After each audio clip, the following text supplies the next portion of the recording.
Boom! What's up? It's Dominic D'Angelo. Studio1sports.com, podcast, Heat Wrestling. It's Rumor and Innuendo. Notice I didn't say ad-free shows because guess what? Ad-free shows is no more. It's actually, I think it's called Pro Wrestling Classics or no, Matt Classics, something Classics. Dang it. I should have looked it up beforehand. Damn it, Dom. But no longer on there. But we are still on Podcast Heat. We are on my channel now, studio1sports.com. That's right, studio1sports.com. Check it out. Go to there and really support that out. Help me out big time by going there and subscribing and liking that channel. Every day, you're going to see me and Robert on here. Well, you're not going to see Robert here today. He's got a work meeting. You get me, Dom D'Angelo. That's right. Pro wrestling journalist, dirt sheet writer, co-host of Rob Van Dam, one of a kind with RVD. And I'm coming at you live with the usual people in the chat. So happy to be here. Kami Star, fellow Pittsburgher, says after morning all. Devin Dowling says, Ayo. Dre Owens, hello, RNI. I'm here to hear Robert sing. I'm so excited after Brody earned his title shot. You will not be hearing Robert sing, at least today. Maybe tomorrow we can get him to sing something, huh? Travis Wardlow, welcome to the program. Hello, gents and dames. Ooh, I like it. That's very Tony Storm-esque. And Devin Dowling also says, how about that old cuck idiot Jimmy Cordarius? Wow. Yeah, we got to talk about that. Devin, I saw your X post where you tagged me, so we'll talk about that here a little bit today. Robert slacking again, I know. What a bum. What a bum Robert is. And Devin Dowling says, AFC is done. Well, just rebranded. You know, I should have looked up what the heck it's called now. It's a cool little logo and aesthetic they got going on. Makes a little bit more sense. I think the whole structure of how we all consume content is changing.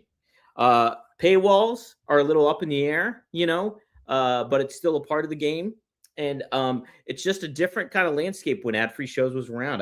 Let me think about this. When if you guys consider it, ad-free shows launched during COVID. So what were people doing at that time? In their house.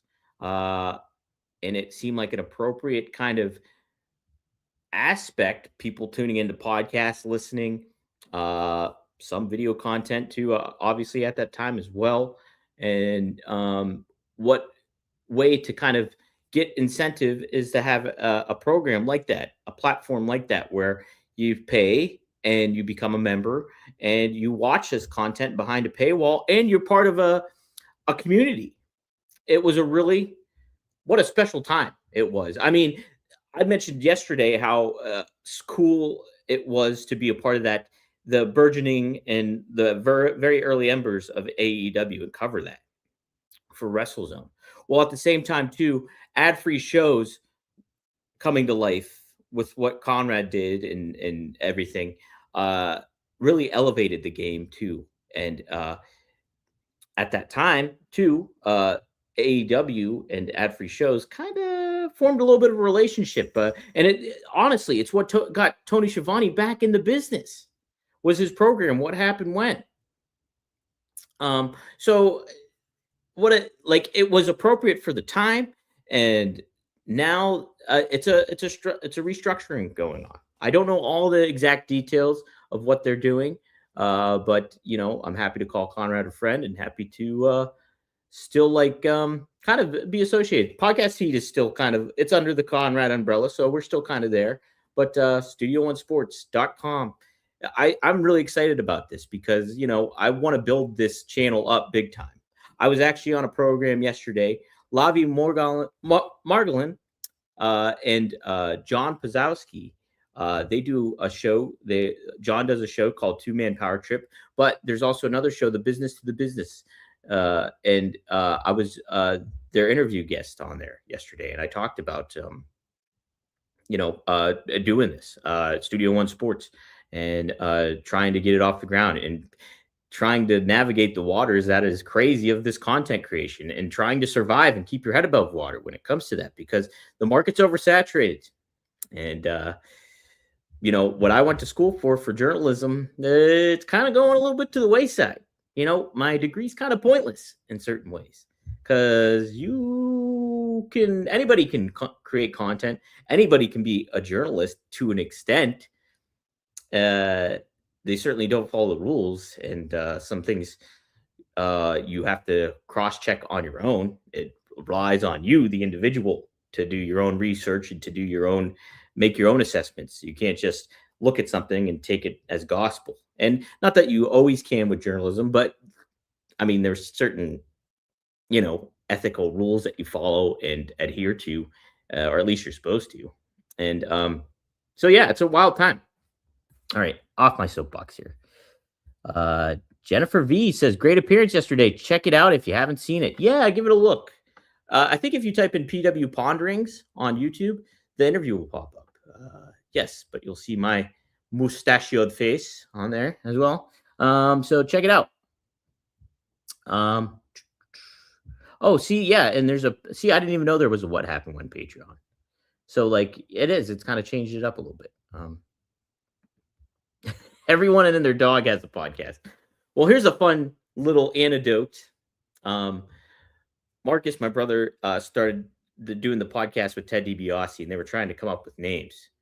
And like what I thought was funny, I was like, you should call it, like, since he says everybody's got a price, you call it Everybody's Got a Pod.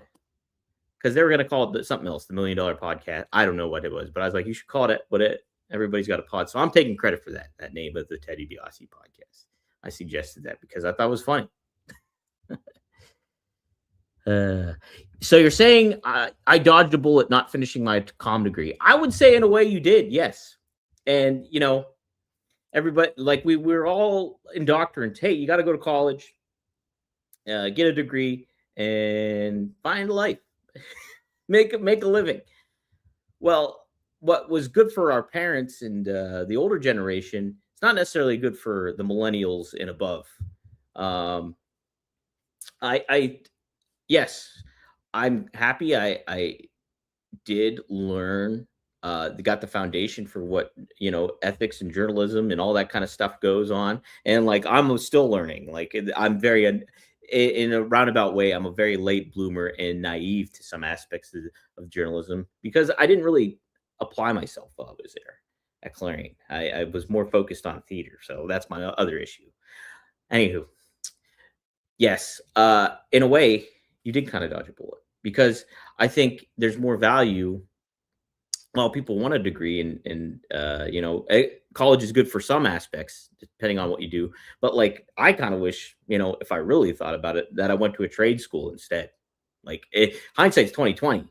Like everybody thought, like, oh, you could get a degree and you get a job. Not as easy in today's world as it was, a generation before us. It's just them's the facts, and it's unfortunate. We all got kind of screwed. So like, while the initial thought is yes, go to college, get a degree, and still there's some aspect where you should go to college and get a degree depending on what you want to do. But nowadays, I would give it some pause and I would think about, really, what do you want to do and where do you want to go? You might not necessarily need a degree for it. And doing what I'm doing now, definitely didn't need a degree for it. Definitely didn't need a degree for it. So lots of things to think about. But wow, how about that? Cammy, me and you are like two peas in a pod in certain ways. So you changed your comm to art and a minor to theater. That's so funny because yes, I was a comm major, but my minor was theater. So that's really, really fascinating. So you did dodge a bullet. Has the art degree helped? Let's just ask that though too. Like, I think art's awesome. But I also then think like I'm an artist in other ways, not artistic. I can draw and stuff like that, but I'm always just anything with music and theater. I'm just like, does it really pay off? And yeah, I don't know. I don't know. But I hope it has for you. You're able to do something that you're doing, Cammy, in that realm of art still. Devin says, my dad wanted me to join the military like he did. Went to college. He still calls me a pussy. There's nothing wrong with doing what you did. there's always that's a whole nother debate is doing that, going in that profession and doing that. So there you go. You're still doing something a little artistic. In the family business, we own a flower shop. So yeah, I'm sure you can apply your artistic skills in that regard. That's still cool. I love flowers. I'm a florist at Whole Foods. Boom, I can wrap a bouquet like nobody else. I'll do it. I'll do it. I love wrapping flowers. I really do. It's very therapeutic, and I enjoy it a lot. All right, what are we talking about? We're talking about AEW Dynamite. We're 11 minutes in here. Dynamite was really frustrating for me. It was really, really frustrating. I made me really think about AEW and what they're doing, and I don't know what they're doing. I don't know if they know what they're doing. Uh, I am happy that Brody is in the world title picture. It's great because something that we've been kind of hammering AEW for is, hey, let's build some new stars here. Let's get Powerhouse Hobbs cooking. Let's get a Ricky Starks going. Let's get geez, you name it. Orange Cassidy, Eddie Kingston. Let's get create some stars. And they've done that with Hangman. They've done it with MJF. Swerve, obviously, is another one. But like, you know, the focus has not really been, it's been all over the place. And this show itself felt all over the place. So this was a really kind of disheartening episode. I mentioned how this week that, while it's WrestleMania season, AEW can still really try to make a statement and pack a punch here. And they're not really doing it. Like, they're not dotting their I's and crossing their T's. The little details became a glaring issue on this episode.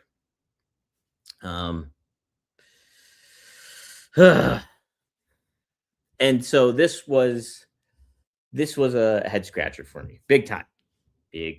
I just don't. So what did I like about it? Let me try to speak of what I did like about the show. In a way, I kind of liked the finish. Robert, we did text about the show. I said I kind of hated the show, and he was like, everything felt predictable until the ending, which was baffling. And I didn't necessarily kind of mind the ending, but in the same time, too, who does it serve? Who does it help? Does this help Brody by having him just immediately squash MJF for a match that they're going to have at Grand Slam? And what are they going to do with it? Are you going to put the title on Brody right now and have him beat MJF a second time? How's this help MJF? If MJF wins, then okay, he escaped the clutches of Brody, and maybe that makes a little bit of sense. But if you're having Brody squash him really quick because of the help from Hangman, what value are you getting out of Brody doing that? Is he still going to look credible? Yeah, I think so. I think you can have MJF escape the clutches of Brody at Grand Slam, like by the skin of his teeth, and Brody still feels valuable, and maybe that's probably what they'll do. Hopefully, that's what they do. But I don't get keeping Hangman in the title picture at this moment in time. I really don't. We've seen him there. We just saw him there. We don't need to see him right there again. We really don't. Like, he needs to take a breather. He needs to change a little bit of his dynamic. And we've talked about that. He does not feel like the Hangman of old. That was kind of fun, kind of unpredictable. Hangman is one of the. This is not a slight at him whatsoever, but Hangman is one of the most predictable aspects of AEW going on right now. And I think it would do a lot of value to shift him from a storyline perspective, from a character perspective, persona perspective. Get him back to that Hangman that was a lot of fun to root for and cheer for. Now, Hangman got a little bit of flack for getting a picture with Marty Scurll and having that posted online. And then John Alba asked him about it for, in an interview. And Hangman kind of, I don't exactly know what he said. Maybe I should pull this up before I start saying anything. Hangman, Adam Page, Marty Scurll. Take a look here. Addresses the Marty Scroll photo. I don't want it to seem like some kind of endorsement. Um, so let's see here. So he was interviewed by the Takedown on SI. Hangman gave his thoughts on Scroll, saying that when the allegation came out, he was shocked. However, he kept in touch with him. I think when that happened, I was obviously surprised, shocked. It didn't seem like the person that I knew, but I mean, I knew now that it was, and I guess I was kind of like faced it with a choice, like what to do with that information. And I reached out to him then because he had faced a lot of consequences from the public. He lost his job from Ring of Honor. He was facing consequences from people online. So I checked to see how he's doing. And I remained in touch with him for, what since then has been 6 years. Despite remaining in contact, Page has made it clear he would make no excuses for Scroll and his actions. I guess I kind of will make a couple of things clear about it. I completely recognize what he did. His actions are abhorrent, disgraceful. They are. There's no excuse. I completely recognize that. Always thought that we'll always think that about his actions, and I guess as consequences of his actions, the public has felt strongly about what he did. And for 6 years, I think because of those reactions, he's been unable to be a part of mainstream professional wrestling because of the public perception. Um, he says, I don't want that photo to seem like some kind of endorsement or have any interest whatsoever in whitewashing what he did or any interest or intention of rehabilitating his public image. None of that is something that I've ever been interested in doing. Not now, not ever. And I think that the consequences of his actions that he's had mostly from public, aside from like harassment, I think are warranted. So I kind of want to make that clear. Um, Man, interesting. He says, uh, turning to his fans, Adam Page says he can understand and accept if people have lost respect for him over the issue. If you hear all that and you listen to all that and you feel like maybe you wouldn't have done the same thing you've been in my shoes, or maybe you still felt comfortable being a fan of mine, or even if you've lost like the smallest amount of respect for me because of any of that, I would just say I completely understand that and I can respect it and accept it. Sounds like a pretty adult answer to that all. Like, so Marty Scroll did what he did, and it had consequences. And those consequences have reverberated. We have not seen Marty Scroll. He was one of those big parts of the elite, and a lot of expectations was he's going to be a big, big star, specifically in AEW. And that didn't happen because of what he did. Now, I do want to get the full context of what he did. I wonder if they had this in the article here that I'm reading. Let's see here. Okay, so that year, allegations surfaced of sexual misconduct with a 16-year-old girl 5 years earlier. Scroll didn't deny the accusations, instead claiming he believed that the encounter was legal. ROH investigated the incident and ended Scroll's contract soon after. In that time since, Scroll's career has floundered, but he has continued to wrestle on the independent scene. So yes, the actions have consequences. You know, it's you. So Scroll did what he did, has consequences. People made their decision about him. The public eye made their decision about him. So did Hangman Page. So Hangman Page, while certainly making his statement clear about like he did what he did, and it doesn't mean I endorse it, but at the same time too, in a way, it shows how thoughtful of a person Hangman is, if that makes sense. Like I would not want to associate with Scroll. Uh, I wouldn't want to yeah, that's like, ugh, what, what? But Hangman made that choice, and he made it clear to everybody, you can feel how you want about me too. At the same time, so I think it's very noble in a way for Hangman to just say what he says and do it, because Marty Scroll did is gross. I don't like it. I don't think a lot of people do, right? Hopefully. But yeah, interesting. Okay. So let's take a look at some of your comments here. Devin Dowling says, Devil's advocate to you, Dom. Kenny versus Andrade was great with another unexpected ending. Ricochet versus Jungle Jack was really good too. The outcome was obvious, but Hangman versus Davis was good too.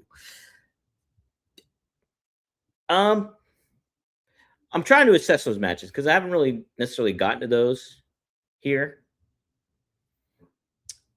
Yeah, I like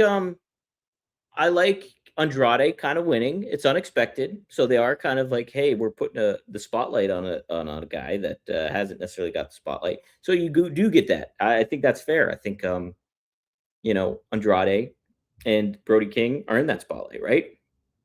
And so I think that's good. What I do take exception with is like you have this match with Ricochet and Jungle Jack, but where's the promo? Where's the build for this all? It's just there. The match shows up. It's like the second to the main event. It's just squeezed in. You don't have Ricochet cutting a promo. You don't have Jungle Jack staking his claim. Give me the character, the personality, and the aspect of that all happening. So yeah, I think that was what was missing for me, and it made everything feel directionless. You had the Young Bucks show up and interfere. No promotion of them all, no advertisement of them all. They're supposed to be one of your biggest stars in the whole dang company, and they just show up in an interference thing in a match that's not that much highly hyped. And so that felt directionless. The opening match, while good in ways, ran a little long between the Death Riders and the Don Callis family, two heel factions. Who am I supposed to cheer for in that? I'm still confused by all this. I'm like, it's such a head scratcher of where they're going with any of this stuff. And I'm like, what the F? Like, make this clear, paint this clear picture for us, and help me out of who to root for, here to cheer for. Look, I'm maybe you're trying to not insult your audience's intelligence by like, okay, we don't think you're stupid, so you make your pick. There's gray area. Look, I'm watching wrestling because I'm watching good versus evil. I want a simple storytelling element. I want somebody to root for, somebody to cheer for. I think what Pac and Moxley and I guess Pac more specific was like some babyface kind of stuff in the ring. It was like I was enjoying that aspect of it because he wrestles great. Pac's an awesome wrestler. Just cheer for the heel, Cammy says. Which one? Help me. I have no idea who's who. And so that felt directionless. What also felt directionless? You advertise, and I know maybe you're trying to make this effort of making Collision distinct. I can respect that to an extent. But seeing Eddie Kingston and all these other guys like on Collision, there's zero aside from that little graphic that I have, like this rumor and innuendo here in the corner. There's no evidence of Eddie Kingston existing. There's no evidence of any stars. You have to tune into Collision to watch it. Makes sense. You're trying to get your other show hot and like people tuning in. How are you going to attract that audience that's not familiar with an Eddie Kingston or any other of these personalities, like a Big Bill and one of my favorites, Brian Keith? How are you not going to get if you don't introduce them on your main show? You don't give them an opportunity to advertise. And you do it with Tommaso Ciampa. Nice, good. Extremely frustrating because you have him do this little backstage segment. You don't have him go out to the ring and cut a promo. This is your new star that you just debuted last week in a big way. And the follow-up is he does a little backstage interview that's kind of like, oh, it's there? Okay. Hey, great. So I thought that was super, super frustrating. And it gets me fired up. Like there's so many elements here that just frustrate the heck out of me. Like the matches were good. Yes. Okay. I can sink my teeth into some of that, but you're not really making me sink my teeth into the whole thing.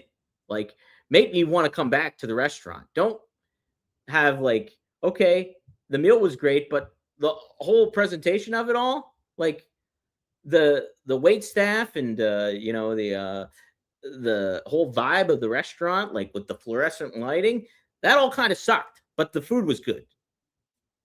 That's basically what AEW is doing right now. The food's good, what you go there for, but everything else is just like, where are you? Like there's no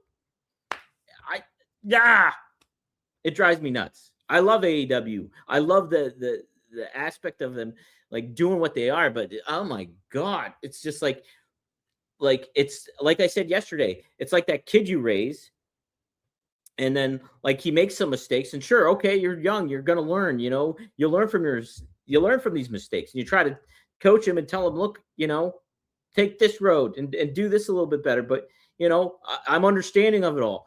Well, that point is past. Okay, it's like they're at this point. AEW has graduated college, and they're still doing the same mistakes. That's what's going on. I don't know. I hope that makes sense. Yeah. So let's see what people say. Devin adds, yeah, I don't know. Yuta and Shafir are clearly heels in the feud versus Orange and Tony. Mox is a babyface. I don't know. Exactly. It's Cammy Stars referencing Laurel and Hardy, who's on first. Okay, my brain has gone weird. Ciampa was the new show-off toy, and now he's got placed on the shelf as favorite toys came back out. It's so ridiculous. Maybe Tony's intention, Tony Khan, not Tony Storm.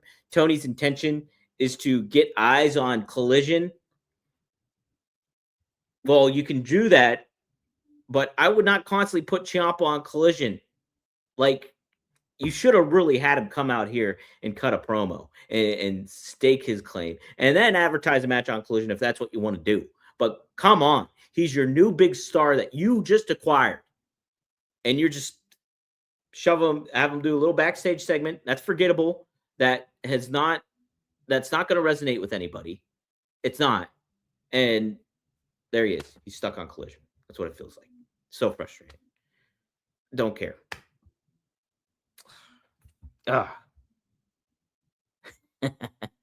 Devin says, you're like my ex-military dad mad at me when I was a stoner college kid. That's a fair comparison. It's a fair comparison. And not that I'm always right. I'm not right. Like, there's plenty of times I was underwhelmed by the Roman Reigns win. I thought this was like, okay, same old. Here we go. Well, they bought me back in. I got roped right in with that CM Punk and Roman Reigns exchange on Raw. I'm all for it. I think that should be the main event of WrestleMania, and I think I'm excited for it. So it's like, I'm not always right. I'm not. But from what I see, I find extremely frustrating about this freaking product. I could. You want to help them. You see this. You saw this kid come out of the womb, and you had there's so many possibilities for this youngster to flourish and reach the peak of his or hers potential. There's so much talent there. It's right there. Focus, put it down a lane and do it the right way. And then this kid just tarnishes relationships and doesn't go to class, is late on class, doesn't do his homework, and then wants to quit baseball when he's really good at it, and whatever. Just and you don't learn. Cammy Star says, let's forget Dynamite and move to Impact. I don't even know what's on Impact tonight. I was so frustrated by Dynamite. I didn't even look at what Impact is hosting. What's going on? I got to watch TNA more. This is like, oh man, I don't know. It's like, there's some stuff AEW does right, but the majority of this was it was 15% good, 85% anger inducing for me. It really was. Like, what the F are you guys doing here? You have so many stars and like so much stuff. Like, I love Ricochet. Let's talk about that Ricochet. That's what we'll talk about here. If you guys didn't see, I can't really put this up because what Ricochet said was, holy smokes, it was scorched earth stuff with former WWE referee Jimmy Corderas. Jimmy Corderas was kind of critical of Ricochet and Ricochet being very outspoken on social media. And then him saying like, oh, Jimmy Corderas saying, oh, he's being very ungrateful. Like, he resigned a contract in 2022. So he's like kind of implying that Ricochet's a hypocrite and stuff like that. Well, Ricochet just fired right back at him and called him what Devin Dowling said, like a cuck something, and then called his mouth something else, fit for a Blue Chew segue. And very funny. Like, I even texted it to brother Marcus, and I was like, look, Ricochet gives 0 Fs. I was like, he's so funny. It is. It's funny stuff. Like, and like anytime I read a Ricochet tweet too, I'm just like, I put ha ha at the end of it, and it makes it even funnier. I really like Ricochet. I think he's one of the best heels going right now. And that's why when you have him on television here and you just have him in a match, have him cut a promo before that match. And then have Jack Perry cut a promo before that match to get both sides of the fence here. So, but look, is it the right thing for Ricochet to do? I don't know. I think Ricochet probably feels financially comfortable where he's at, that he feels that he's okay to say what he wants about his former company. And he's very outspoken about it. Jimmy Corderas had his own views about it all, but so does everybody else on X, right? So Ricochet decided to go double barrel on Jimmy Corderas and say what he said. Look, I think it's entertaining. Certainly. And people always make their own assessments about it, you know? So do I side with either one? I'm just entertained by Ricochet, and I like Ricochet a lot. And I think he's one of the big names that AEW has, and they should really harness him in more of a manner that is shows who he is as a character and personality on their television show, which I don't think they necessarily did last night.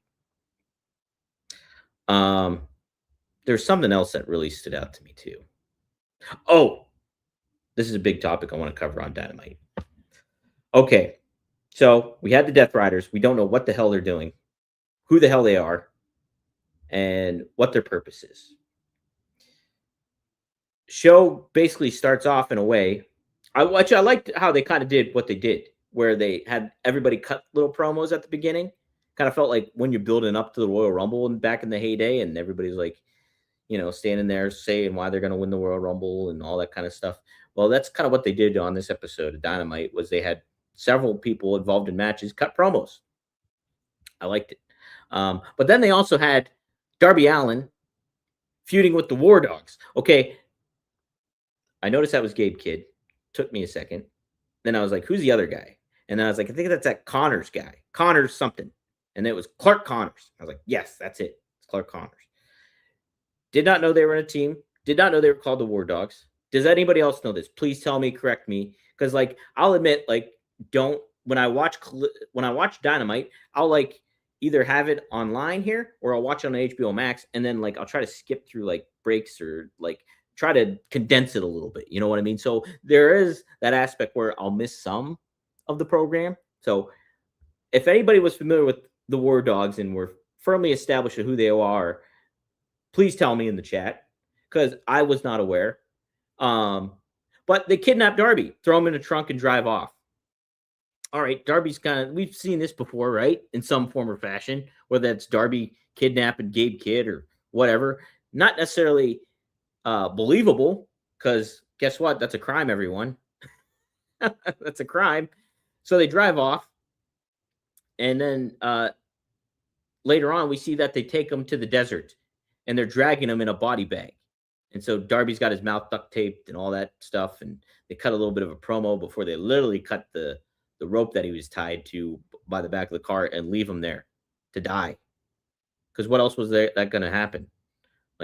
His mouth's duct taped, he's all taped up and everything, and he's in the Vegas heat. They left him to die. They basically tried to murder him, right? Look, okay, we've seen that before. Wouldn't necessarily do that because it does take away the believability of it all. You can have them do something else. But it also made me consider this. So the War Dogs have done way more crazier things than the Death Riders have ever done. Right? I mean, they put the plastic bag over Bryan Danielson's head. Pretty heinous and pretty unbelievable. But you think about, that's kind of what we wanted from the Death Riders to do to a lot of people. Not to that level, but that's what they should have been doing when they were doing more antics akin to the Riot Squad in WWE. So I don't know. Bear with me a second while I plug my computer in because it's about to die. Hold on a second. I'm still here. Yes. So I found out an interesting, frustrating, and aspect that I could be critical of, and also be like, why didn't you do this with the faction you were supposed to make really, really dangerous and unpredictable? And you're doing it with Gabe Kidd and Clark Connors here, which I don't mind their look and everything. I think that they got some potential for sure. Hey, Razor's eating cat food. You want to hear him eat? I don't know if the mic's picking it up. That's Razor eating. If you didn't hear it. Okay, hold on a second. I'm putting my mic down because I got to plug in the laptop. 1 second. 1 second. I'm here.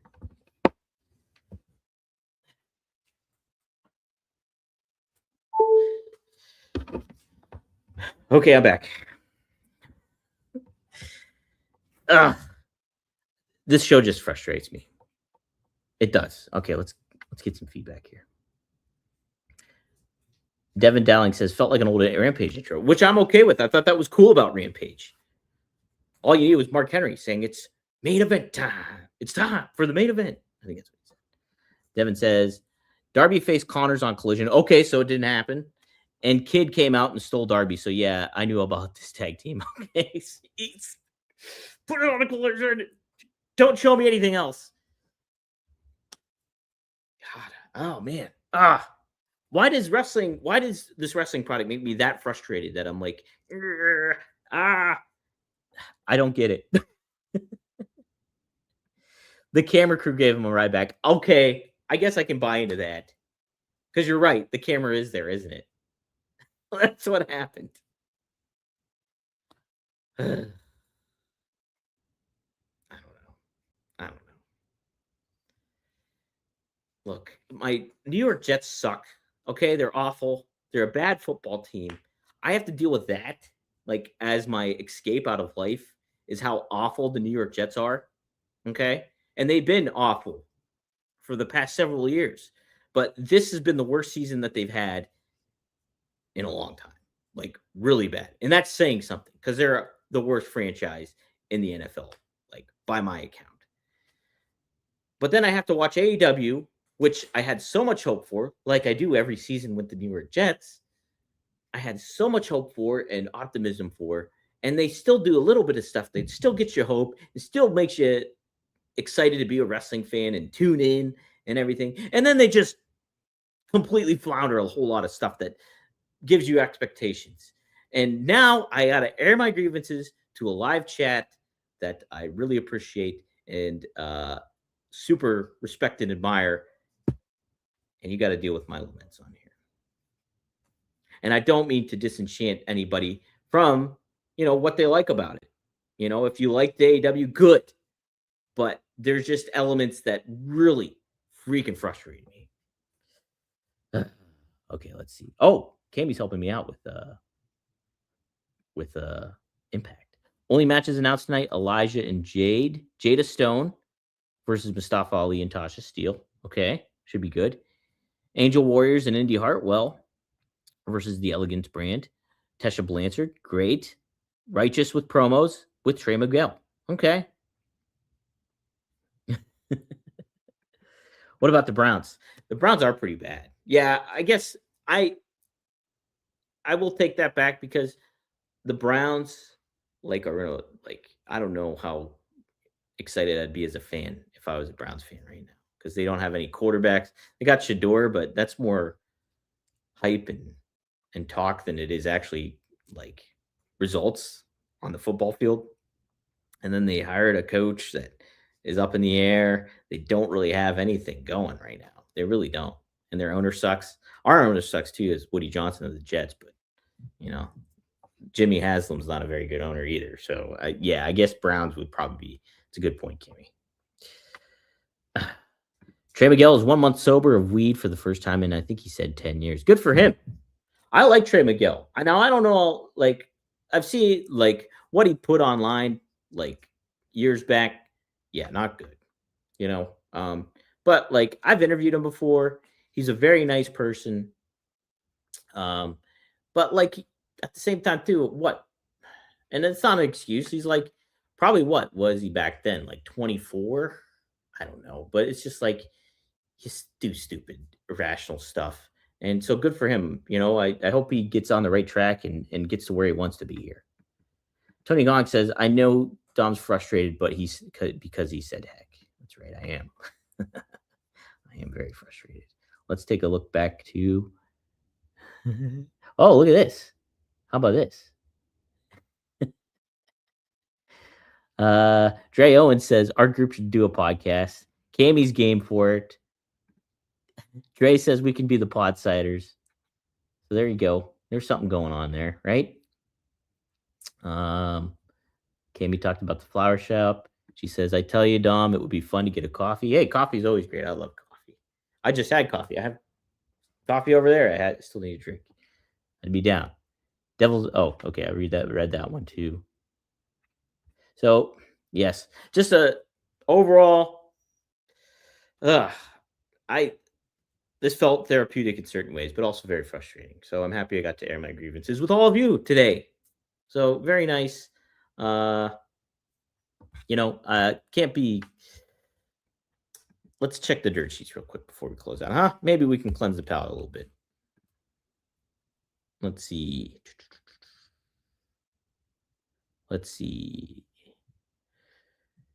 Here, we'll take another look here. I guess Daria Ray, former Sonya Deville, addresses no surrender. All eyes be on what SUIT has to announce. So now no surrender card remains empty. So we got Mike Santana. Yeah, Trey Miguel's in action after his feaster fired. Yes. Who is part of? So the TNA Knockouts World Champion is Ling Ying Lee, teams with Zara Brookside and Indy Hartwell. It's Face Elegance brand. That's Ash by Elegance, so good for her being back. Heather by Elegance and M by Elegance. Ash has been medically cleared for this bout, adding another layer of danger for the babyface trio. Tessa Blanchard's in action. And the Righteous are in action as well. All right, so cool. Interesting. SC Scoops also lays out some questions too, which is nice. What matches will Daria Ray announce for No Surrender? Will Trey Miguel make his move toward cashing in his Feast for Fire International Championship opportunity? Can Elijah and Jada Storm overcome numbers, advantage of Order 4? And how will Elegance Brand's NXT title retention factor into their clash with the Knockouts Championship team? And then they ask about Nick Nemeth. Is Nick Nemeth any closer to calling his shot against Mike Santana for the TNA Championship? So table's set a little bit for Impact.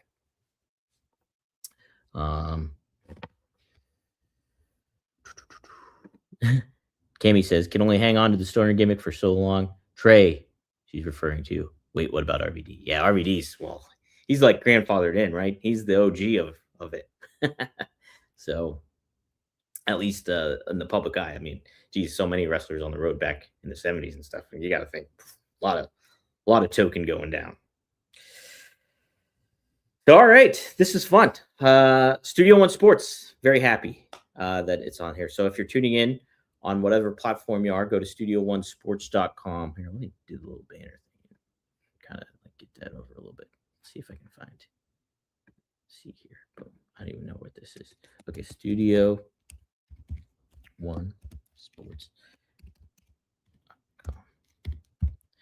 Notice that this is a completely different.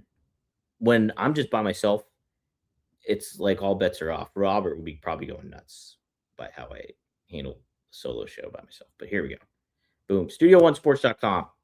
Go there, hit subscribe, hit like, join that channel. We're going to be here every Monday through Friday on a plethora of channels, including Studio1sports.com, including Podcast Heat Wrestling, and Rumor and Innuendo YouTube. Oh, you didn't know YouTube? And you can catch it on WCreative_ish. That's Robert's X account. On my X account at Dominic D'Angelo. On Podcast Heat X account. And at SE Scoops as well. So this has been fun.